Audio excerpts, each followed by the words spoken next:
Transferable skills.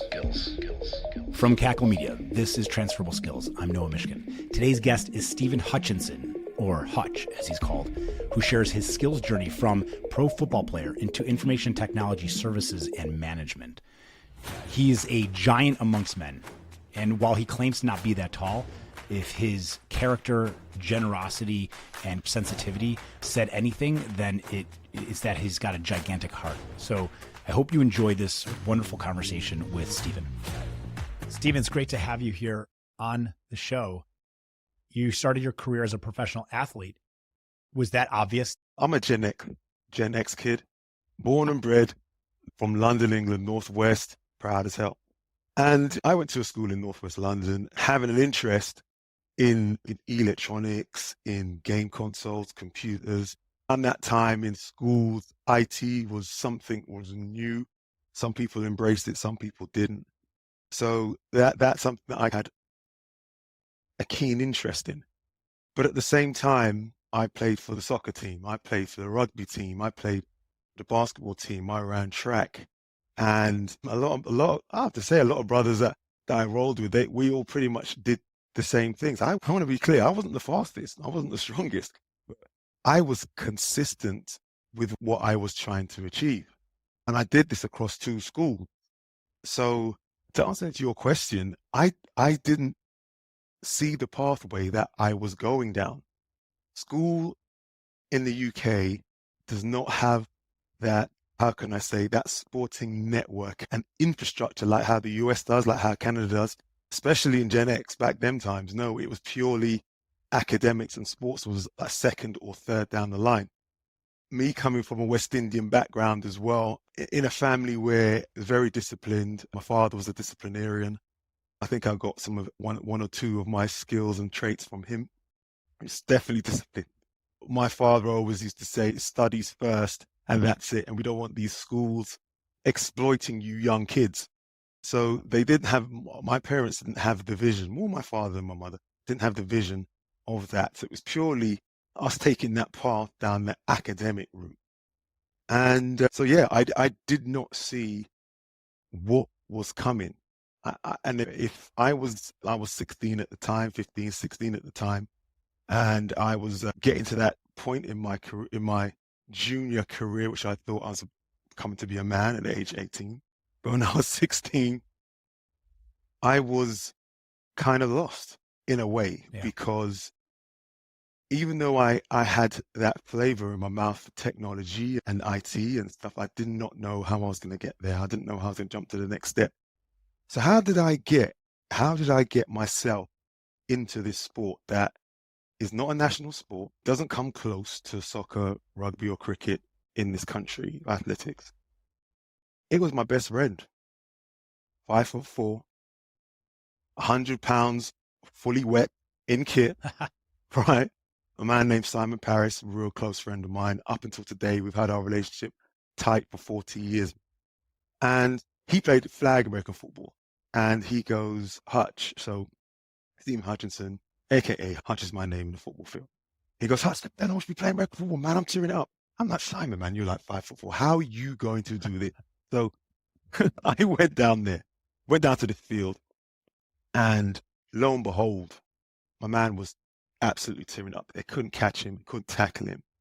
And I said, yeah, I want some of this, man. I really want some of this. And I fell into it like that evening when I went home on Channel 4. At the time, there was only 5 terrestrial channels in the UK. You had BBC One, BBC Two, ITV, Channel 4, Channel 5. Channel 4 was the only station that broadcasted American football. And at 7 o'clock in the evening, now I was just having my dinner and I saw this sport come up. I thought, what is this? And it was American football. And I saw this guy running the rock, and he was running the rock. Oh, he was smooth. He was smooth. And his kit was blue and yellow. I'll never forget it. And it had horns on it, man. And he wore number 29. Now, you know who I'm talking about, right? Eric Dickerson, LA Rams at the time, right? Yeah. And I saw this guy running the rock, and I said, oh my days. Yeah. I want to be him. I don't know how I'm going to do it, but I want to be him. And that is where it really started from. That's incredible. Your father, a strong disciplinarian and somebody who was trying to instill the sense of responsibility into you, focusing academics first, studies first. But also, was there room for the pursuit of athletics and competitive sports so long as you were also being responsible academically? Was there still the support for that at home too? I'd have to say no, because I didn't get the support. I didn't get the family support like how you would do if you was a student in the States that was at a high school and an outstanding athlete. The family support, the neighborhood support to that school, it's a completely different makeup in the UK. Is that different because of just the family dynamic that you were raised in, or do you think that is systemic throughout UK? Most families are just wired that way differently than here. I'm curious, like, how much of that played into from your family dynamics versus just the environment of where you grew up. I have to say the second, definitely. I have to say at that time, living in the West Indian community, a tight West Indian community in Northwest London, our parents always instilled education. Anything else is zero. So is the thought that if you spend any time on other things like athletics, then that's just time you could have been spending on academics? It's just time waste. It was just time wasted. Yeah. You know, what didn't help, and my sister's going to kill me for this. My sister, she's 2 or 3 years older than me. She's an absolute A-grade student. A-grade student. And she's absolutely been pivotal in my life back then when in my academic career. So, see, me following her footsteps from the academia perspective was a tough thing to do. Big shoes to fill. Oh, yeah. Yeah. Love her to bits. But yes. Yeah. And the thing about it is she did athletics too, but she faded away and she just stuck with her academics and she got to where she got to. But I didn't have that support from my father. And my mother loved sports, but again, they were both kind of like singing from the same hymn sheet.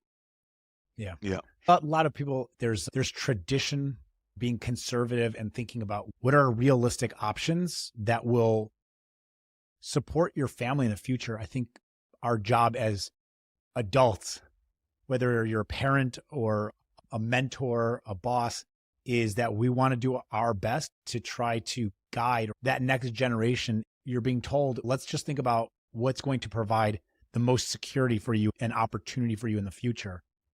It's, you know, the dreamers out there, the artists, they battle those same conversations growing up. It probably doesn't matter where you're raised for that kind of thing. For the art, the musician, the painter, the sculptor, somebody who is driven passionately for something inside, it's not a clear career path that has security. Yeah, I see where you're going with that. And that Gen X generation, sport was not deemed as a career path at all, not really at all. In soccer, there was less than 10% in the Premiership playing the game of people of color. Yeah. You looked at the national football squad, there was like 2 or 3, if that, and the racial abuse that they got back then. I tip my hat and give those guys their flowers because it was tough back then. So having those negative vibes around kind of sport wasn't really attractive at the time. After I started playing flag football, I was very fortunate to play amateur football like in Division 3, because at the time, American football was, believe it or not, was such a buzz in the UK in the late 90s. Ooh. See, that's what I'm talking about, man. That's what I'm talking about. In the late 80s, early 90s, there was like over 500 teams in the UK from the top, the Division 1, Division 2, Division 3. Yeah, Division 3. And we're talking about American football. We're talking about American football. Wow. I had no idea that there was that much interest in the UK. There was huge interest in the late 80s, early 90s. Huge. You could go to games like the Crystal Palace Stadium, that's a famous stadium in London, Southeast London, and you'd be seeing the 2 or 3 top teams playing there, like to have 5,000 or 6,000 fans at the game, paying and having music on the sidelines. It was the absolute scene, American football scene that you'd see like at a college game.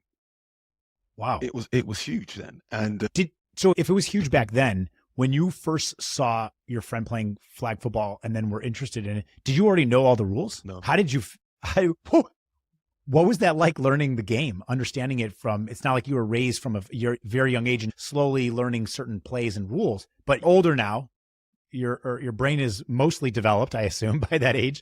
And you've got to learn a whole sport from start, soup to nuts. Learning American football, once I got the hang of it, it took me about a month or two to understand all of the rules. But once I understood the rules, I fell in love, man, because that is chess on the gridiron. Yeah. You're playing chess on a gridiron, man. That's what you're doing. So much strategy around the game it just blew my mind in comparison to playing like soccer or like running track or anything like that. That kind of drew me into it. I've always been around impact sports anyway. So the impact was just something that just electrified me, man. It just felt like the more I got hit, the quicker, the stronger I got. So that attraction was there. But learning the game, the stop start, when you've got fresh eyes on the game for the first time, people running on the field, people running off the field, you're seeing the stop start, you're seeing these zebras running all over the field and down the side. Like, what is going on? You can easily just turn over and move on because it looks so confusing. But once you understand the game, it's like beautiful. It's like fine wine. The first junior team that I played in was the same team my friend Simon introduced me to. We were called the London Acorn Lasers. And there was one coach, right? There's one coach. I always give this guy's flowers. There was one coach. There was about 50 players. We were all aged between 16 and 18. And there was like 3,000 pounds worth of testosterone just flying around that pitch every practice. Okay. It was one coach who took the offense, who took the defense, who took special teams. He took every unit. He took the QBs and wide receivers. He took the running backs. He took the tight ends and the linemen. He took the defensive line. He did all of this by himself. Okay. And he got us to the national championships. That was back in '88. And we lost. That was the first time we lost. But just going through that journey, it helped me understand the game. I assume, correct me if I'm wrong, you're not playing full contact football today, correct? Correct. Do you miss it? There's nothing out there. Now I'll take my glass up and tell you this. There's nothing out there that can replace you playing on the field. I don't care what any of these players say, any of these coaches say, there's nothing out there that can replace playing on the gridiron. Yeah. I remember at one point when I was in my 30s, I had this realization that once you are no longer a child and you're not a professional athlete, where do we as adults get to yell? Where do we get to scream and let out that adrenaline and that testosterone? And you can try to expel it through certain activities. Like you can play ball, like basketball, pickup ball in a league or in the park. You can run, you can go running. That's exhausting. You could do some other physically taxing chores and activities.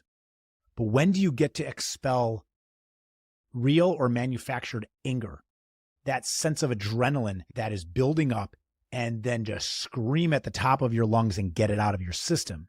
And there's something that's very cathartic, that's very satisfying about that aggression coming out in a healthy way. You can't shove somebody as an adult in the real world, even playfully. So I'm wondering if you feel that there is an outlet that's missing from your life today, or once you retired from competitive sports.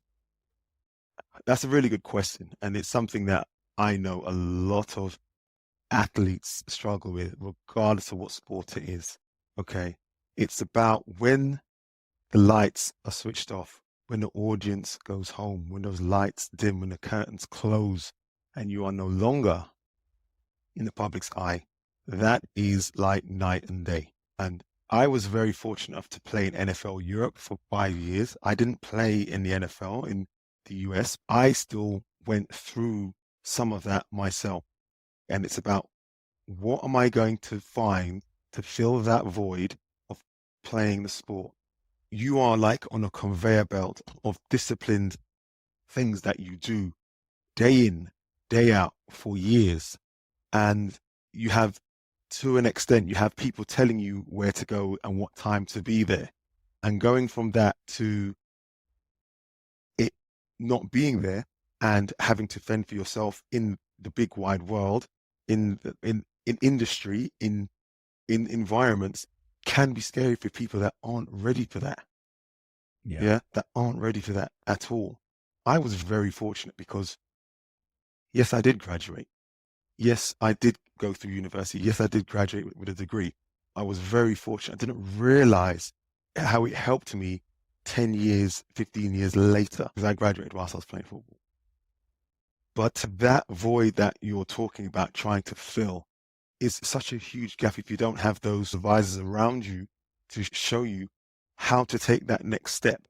Yeah, there's many people that I know in soccer that have, and it's just as cutthroat as it is in the NFL, that you play football for all your life, you get to an academy and a premiership team, and you play till you're 16, hoping to sign that big deal for when you're 16 to get onto the senior team, and you get cut. And it's okay, where do I go from here, sort of thing. Okay, I'll play semi-pro football. Okay, I'll play semi-pro football and I'll go and get a job in the big wide world. Okay, what do my academics look like? They better look good, because if they don't, you're going to struggle getting a role, getting a job. Does it help with regards to who you know? Sometimes not about what you know. Hell yeah, it does. It does. It's about networking and building up your network, and it's about who you know. That really helps. But just winding my neck back into part of your question, you have to find a void. That bit about you gave that example of that non-athlete that has all this testosterone and needs to get it out, because we're all human. We need to have these outlets. And my answer to that is you have to find something, man. You have to find something where you can channel it, because it's not good you keeping it in. You're only hurting yourself internally and mentally. What was that transition like for you? What was your outlet? My outlet was one of the prerequisites that got me through my football career. And that was training. That was going to the gym. That was lifting. That was running. I still kept that stuff up. And I was very fortunate because I got it embedded into my life. So it was a life ritual. It's something that I still do today. When I finished playing pro football and I gave back to the British American football community, I went back to my team that helped propel me into the shop window of NFL Europe. It was called the World League then, but then it changed to NFL Europe. I went back there, and on the sidelines, my first 2 or 3 years, I was a player coach, because I thought I could stand on the sideline and coach. It just didn't happen. It got to the point where I just had to put my kit on and do it myself, saying, that's how it felt.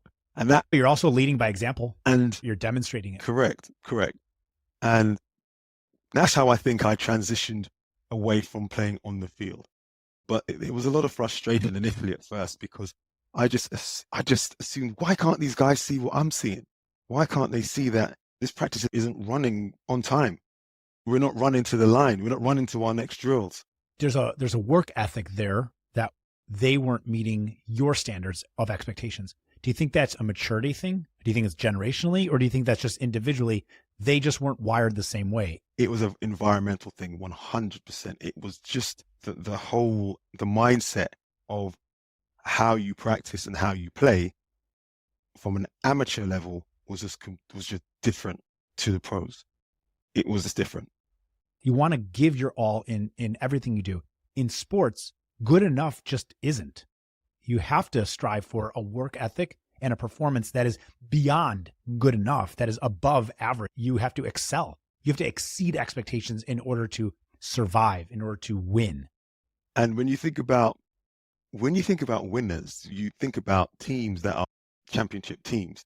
Think about tennis players that are Wimbledon champions. You think about track athletes that are the fastest in the world. That is the top. That is what, to me, is what's good enough. And that is what people are striving for. Getting to the top is one thing. Maintaining that is another. Totally. And the examples that you gave, there's something that stands out to me, that those are primarily individual sports as opposed to team sports. I'm the only one out here.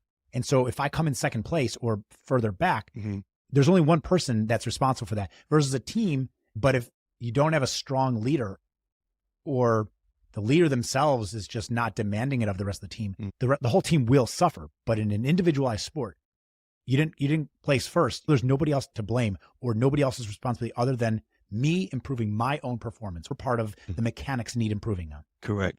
When you're talking about team sports, you do look out for that leader. The coaches look for that leader in that team to lead. If you are in an individual sport, you are accountable. You are responsible and accountable for your success. There's so many different points of failure. And just talking about, that's something that I talk about in my career today. I'm not just jumping ahead, but points of failure in IT service management is something that we always are striving to mitigate and, how can I say, minimize, because in IT, when you have failures, you have disgruntled customers, you have slow delivery, and it just goes on. What are the skills that you believe helped you be successful that may stand out from maybe the person standing on the line just adjacent to you, next to you? What makes you different? It has to be my discipline. The first thing that comes to mind was how disciplined I was, how consistent I had to be against my counterparts. Now, I want you to look at this picture, okay? I'm a guy that played in the UK and was fortunate enough to play in NFL Europe. Didn't go down the collegiate route, didn't go to a Power 4, Power 5 school, didn't go to a high school, didn't really play in any football camps. I just signed and I got into NFL Europe, just really summarizing now. And I remember when I first got to changing rooms and I got kitted out, I was like, wow, man, everything is fits so perfect.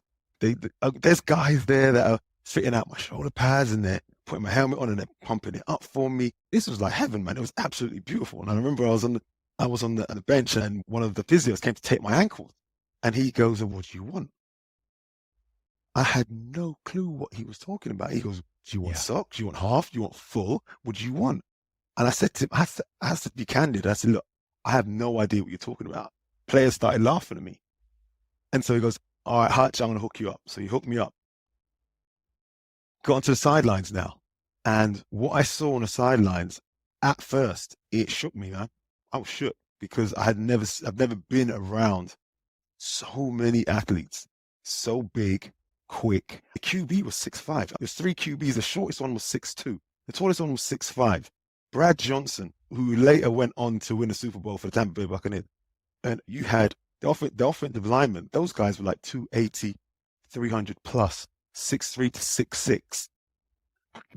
These units, which were just huge. I'm used to being on a team where I'm like one of the tallest.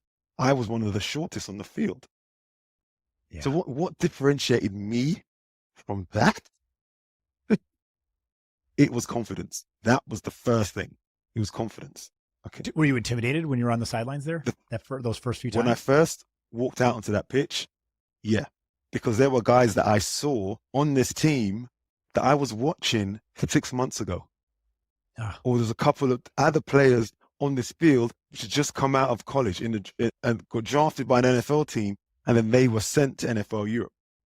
So that side of it was like, wow, this is huge. I felt like, let me get my pen and paper out and get some autographs. Oh my God, yeah. Yeah, that's how it felt. There was 9 running backs, right? Because I was a running back. There was 9 running backs on the depth chart. I was number 9. Yeah. Okay. Yeah, but you know what though? You made it. It's like what people say. What do you call the person who graduated bottom of their class from medical school? Doctor. Yes. It's the same thing. You're a doctor. Same thing for you. You're a running back. You made the team. Yeah. You made it. And you made it through hard work and work ethic and grit. You're right there, right next to those people you saw on the telly before. You saw them drafted. You were watching them, and now you're one of them. I was hungry. I think I was so hungry to succeed in that space. Okay. I think that's what differentiated me from my peers in that running back group. I was hungry to learn. I was hungry to do the reps, run the hills, do the scout team, pick it up as quickly as possible, because this was a dream that I had to fulfill. And also there was pressure as well for me to succeed from where I was coming from. Because from where I was coming from, everyone thought, yeah, Hutch is going to be this star. He's going to flourish. He's going to he's going to deliver service like how he was doing in the UK and in Europe. Yeah. No, bruh. I was a big, I'd like to say this, I was a big fish in a small pond in Europe. When I came to NFL Europe, I was like a tadpole in an ocean. That's what it felt like. Yeah. And these people, all your teammates who you had known about, heard about, that made the team, they had already proven themselves. They had proven themselves through, like you said, high school, university, draft. But this is not something that you had a background in, and you're signed, you walk on. Who are you proving this to? You're there to prove something, but to whom? First and foremost, it's to prove it to myself that I can do this. Yeah, I can do this. I've got the wheels. I'm strong enough. I'm quick enough. I've done the measurables. I've passed the test. I just now need to mentally get the playbook in my head, drop my shoulders, relax, and start getting it done. And that took about a good 2 to 3 weeks. It took about 3 to 4 days to get up to speed with how quickly those guys practiced, being in specific places on the field at specific times. It was very disciplined, and I loved it. I loved it. Your father watching you? No, at this time, no, he was following me, but he wasn't watching me.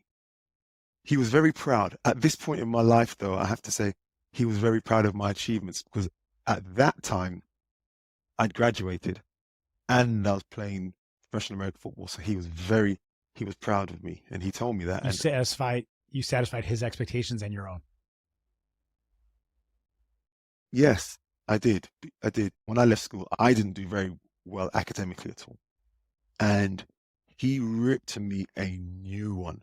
I used to get hit when I was a kid. It was just, that's how it was. It's just as simple as that. I'm nothing to hide. I've got no animosity about it. I'm cool with it. But that's how it was back in the day. It's accepted. You got spanked. Yeah. And he ripped me when I got my school results, and he saw my school results. He ripped me a new one. I promised myself, you know what? I'm going to pick back up my academics, and I'm going to graduate, and I'm going to make you proud. And I did.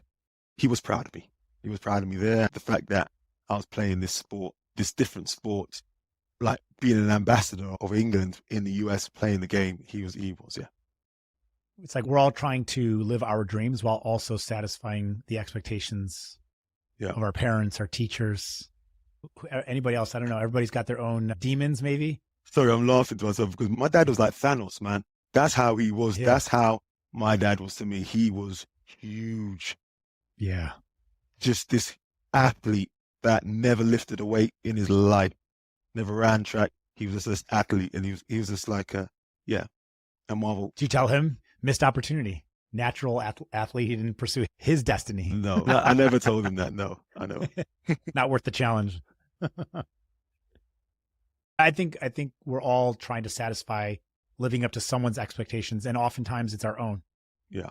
We want to prove something to ourselves, even just that we can do it.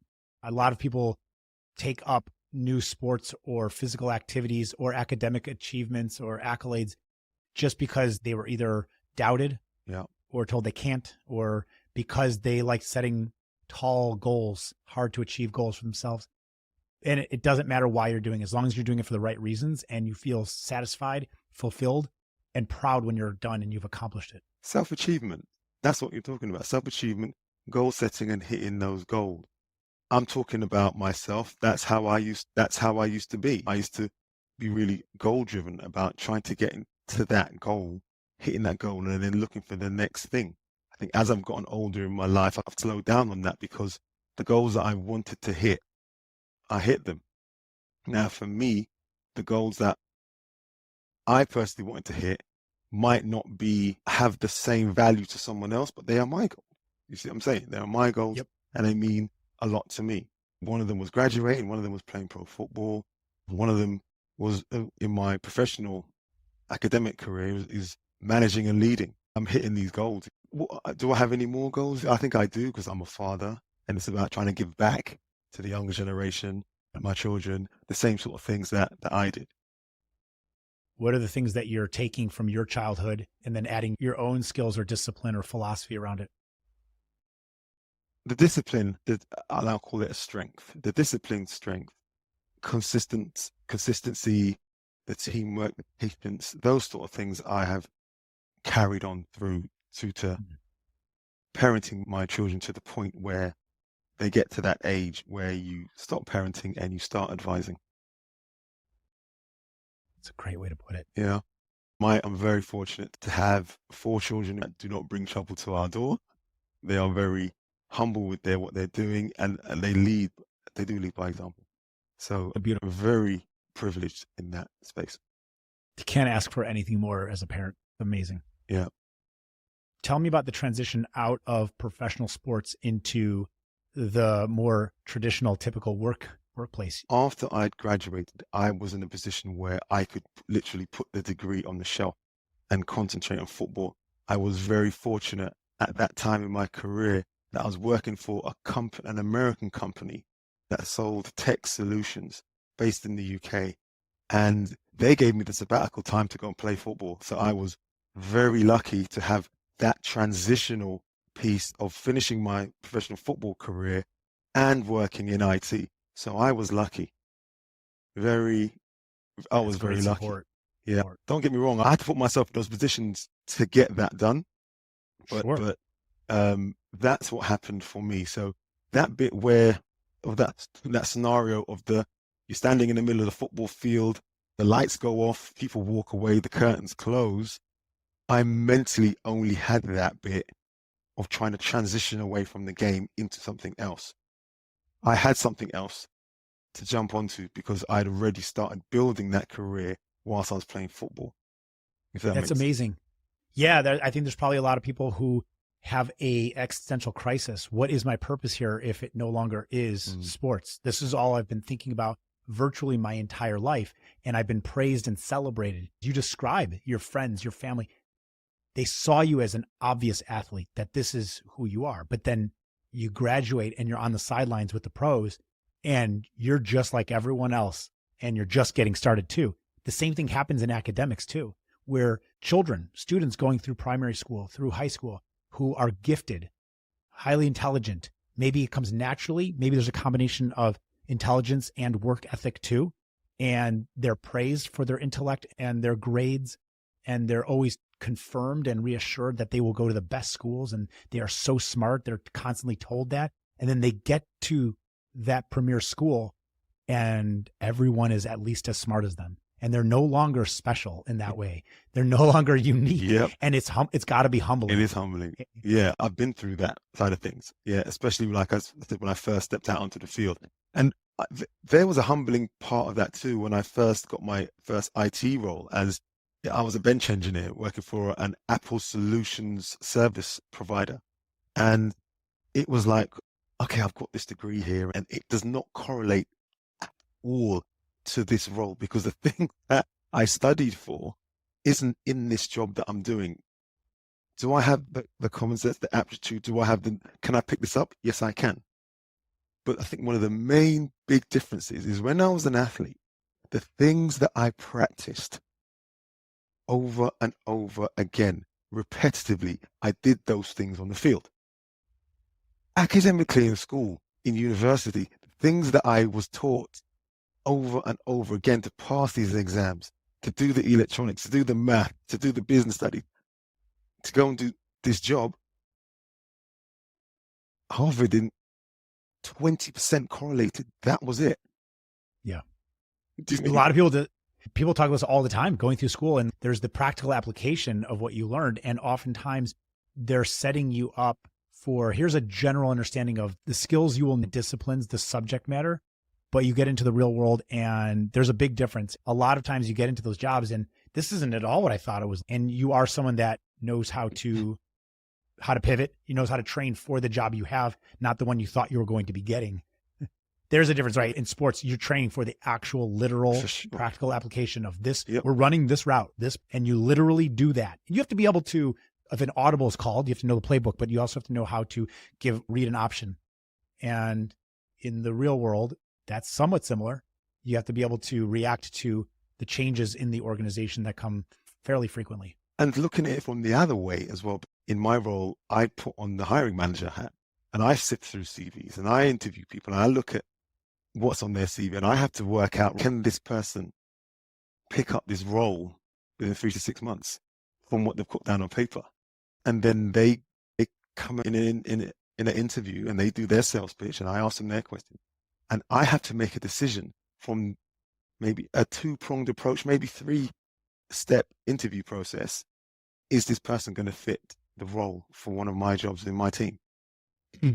When you see somebody going through a combine or a walk-on draft or training, or somebody's walking onto a field and you're literally evaluating their athleticism, there are objective measures, there are metrics there. What's your process for looking at a CV and being able to discern the ones that look more appetizing than others, if not just for the background experience? Are there other ways that you can look at a CV and qualify a candidate for the not so obvious data? By looking at ones and zeros and an alphabet on a white sheet with black ink, it is tough. You unfortunately have to use that template of the layout, the experience on the paper. Does it line up? Yeah, with regards to what they're saying. How tuned is the CV to the role that I'm offering you? And I take out the bits that tell me that this person has actually spent the time and looked at the job description and tried to mirror it onto the bit of paper that I'm looking at or online. And do you like to see that? Do you like when somebody is taking the extra effort to curate it towards the job description? Yes. Or do you see that as they're pandering to you? 100%, because what it tells me is that they've actually taken the time. They've taken the time to look at the JD, look at the CV, and try and tailor it to get in front of me. Because once they get in front, they've taken those extra steps. Yes, because once they get in front of me, I'll be able to work out within the first 5 to 10 minutes if this person is anything close to what's on paper.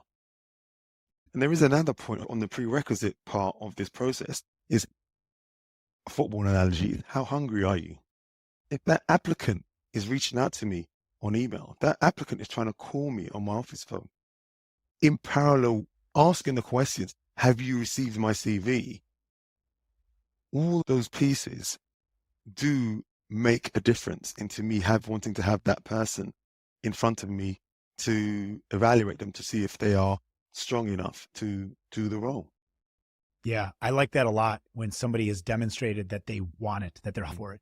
They're not just passively waiting for you to follow up with them, or they're just not, it's not that they're just applying because they saw the position and maybe they get an offer or maybe not, but they'll roll the dice and see. But if they're following up, it means that they are serious and they're interested, because you want someone that's as interested in the job as you are in the right person for that role. There's a bit of persistency in them trying to get in front of you. And that shows me there's a bit of fire, there's a bit of hunger. They want to get in front of me because they want this job. You're in a leadership role now, hiring, but managing teams and individuals. How did you gain your philosophy around leadership? I stumbled across it, Noah, to be honest. And it took me, so I've been into ITSM for the last 15 years, IT service management. Prior to that, I was an SME, I was technical. And I think once I started the management side of things, that's when I started to correlate. Some of this stuff is the same type of stuff, but in a different way with regards to American football, with regards to me having to be patient, having to be disciplined, having to be consistent, the teamwork, the camaraderie, the network building, the relationships, all these things constitute to leading. Okay. And like I said, I stumbled on it about 10 years ago and I leaned into it, and it really helped me understand the landscape of what I was doing, because it's like a game. When you are like in the industry and you are working, there's like a language you got to learn. There's a game you got to play. And in this leadership, it's the game that you've got to play. And some of those tools I got when I was younger, playing football. Some of that stuff was learned when I was playing pro football, especially the discipline and the patience and the respect for others and things like that. And listening. Today, as I lead my team, one of the best things that I do is listen to what they bring to the table. Because to me, a good leader doesn't always have the answers. You don't always have the answers. It's having a good team around you that we can lean into, and you're Yeah. confident enough to have those conversations with them and lead with sometimes some of their ideas. Because what that does, that brings buy-in to your team. Absolutely. I think that one of the hardest things that I struggle with is talking too much, which is maybe not surprising for somebody that has a podcast. I talk a lot, and I've been working for, I don't know, a number of years, 5, 6, 7 years on trying to minimize my talking in meetings, because what I'm essentially doing is not just making the assumption for everyone else present, possibly that my information or what my opinion, it matters more, which it doesn't, but that you run the risk as a leader if when you say something that the others around you that look up to you might assume that's the decision that's being made in the direction we're going in. And you're not creating space for others to actually interject with their perspective and their thoughts. And many times their ideas will be better oftentimes because there's more opinions there. There's more combined knowledge and skills. So if you step back for a second and say, what is my responsibility in this conversation? It's to hear and understand.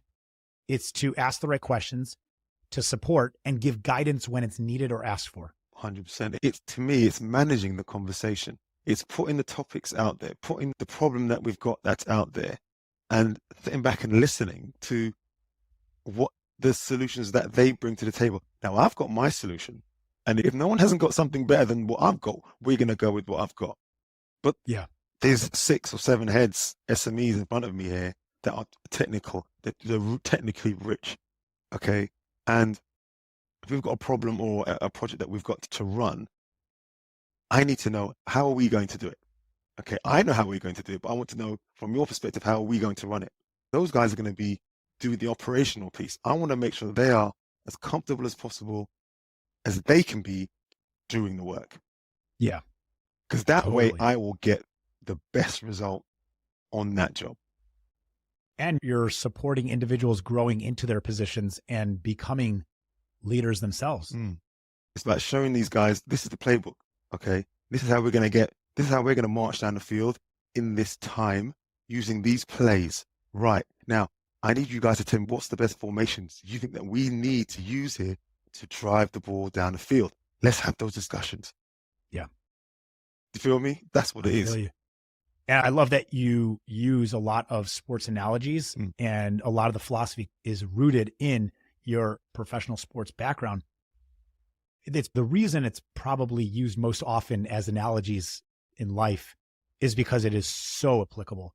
And it is one of those things that outsiders, they feel they understand. They don't have to have played the sport in order to understand the analogy or the responsibility associated with it.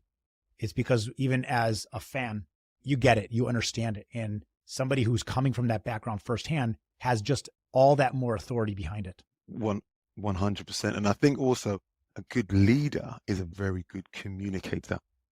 Forget about all these buzzwords and all these acronyms. If you talk simple words so people understand, it just helps you get from first base to second base.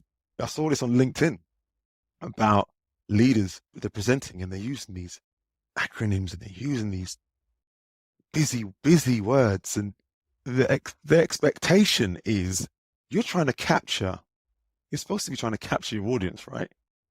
I think you're running a risk that if you're running a risk assuming that your audience understands these words.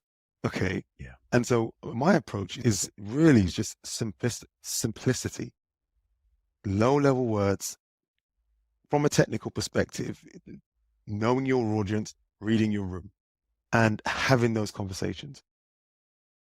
And I think that works. That really does work for me. I'm going to use that term, by the way, busy words, that a lot. It literally is living what you're saying, what you're describing. Don't use a word like superfluous or elevated. Right. Just go with simple, because simple is more understood and relatable and gets to the point faster. And don't try to always sound professional. Just be professional. Right. Busy words is great. I'm going to apply that into my own life. Part of my role is, or some of my team's role is technical customer service. So we are customer facing. one of the parameters to our roles is communicating to the business. The business are not technical. They don't really care. They want it to work. Okay. So They just want it to they work. just want it to work. Okay. So you talking at the lowest level, simplicity, very simple, clear, precise communication just helps that conversation roll much more smoother than if you're saying, have you tried this technically? Have you tried that technically? Have you restarted? Do you know how much RAM you're using? Do you know why is the cache on your processor full? Do you understand what's going on here? Why aren't you Maybe try turning it off and turning it back why on. aren't you connected to the network? Which you realize you talk to the Wi-Fi and the Wi-Fi is saturated because it doesn't make no sense talking like that, does it? Yeah, right. You get your drift. Believe me, I'm on board. I'm not just catching the drift. I'm surfing the wave. You've got a podcast. Sure do. What's it called? It's called Ballers in the Middle. It's myself and a colleague of mine who's taken the same pathway as me as a British American football player. That's Play Pro American football. We're all about raising the awareness of British American football in the UK and trying to elevate those pillars, the 5 pillars of American football. It's men's football, it's women's football, it's flag football, which is the latest craze at the moment, wheelchair football, and American football in our universities. And it's really just about raising the awareness about that. We've been told that there's just over 8 million people across England, not the UK, England, that have touched or embraced something around American football. Those statistics come from the NFL, okay? And we want to tap into that to raise the awareness of the grassroots community amateur football so people can tap into that and go to their local communities and support the teams. Because in my opinion, the British American Football Association, I don't feel they're doing a good enough job to promote British American football. So this is something that we feel that we want to try and do to give people a platform to speak, to talk, for us to shine a light on what's going on in England and in the UK. And like I said, just trying to raise that awareness. Yeah, they're just scratching the surface. In some ways, it's similar to how soccer is the #1 sport in the world. In fact, if there's no better example of stubborn Americanism, it's that everyone calls it football and we call it soccer. I'm aware of that. I'm not naive. In the way that the U.S. has started in the last 20 years embracing more worldwide soccer here, and the fandom is building. Yeah, it's slow, but it's building. The same thing with NFL. I like that they do 1 or 2 games a season now in London. I think that's a great exposure opportunity. And the way that you're describing the huge following that just England are fans of American football, scratching the surface, such an opportunity to expand and to manage it better and promote it better and to give an opportunity to so many fans to now maybe even play it. Yeah. The NFL, don't get this twisted now. The NFL have been trying for years to get the marketing right. And in my opinion, they got the marketing right in 2007. Prior to that, they used to do American Bowl games in London. So every year you'd have exhibition games in London. You'd have them in Tokyo. You'd have them in Brazil. You'd have them, but it never really picked up as such. But I think at the ending of NFL Europe, because NFL Europe ceased in 2007, that's when the NFL's thought about, right, we need a substitute. What's the substitute going to be? So they put their feelers out by saying, we'll play a regular season game in London. And we thought, that's crazy. How's that going to happen? How's that going to work? From 2007 to date, it's completely sold out. 85,000, 80,000 every game. Ball is in the middle. I'm going to link it below. Also the YouTube where you can see. I love visual podcasts. I'm a big fan of that. Also your Insta account. Love the content that you're putting out there. Love the conversations. I think everybody should go check it out. This has been a enriching, fulfilling, and extremely exciting conversation for me. And I just want to say, Stephen, thank you so much for being here, for sharing your journey with us, with me, with our audience, and being part of this community. No, thank you. Thank you for reaching out, because you were the catalyst around this. You reached out to me. I would have never have known that this platform existed, and it's an absolute unique platform. So kudos to you, man. I give my flowers to you. Thank you. That means a lot. I want to thank Stephen for being our guest today, and to all you for listening and joining us on this episode here. Remember, the skills you've gained can take you anywhere. Until next time, keep exploring those transferable skills.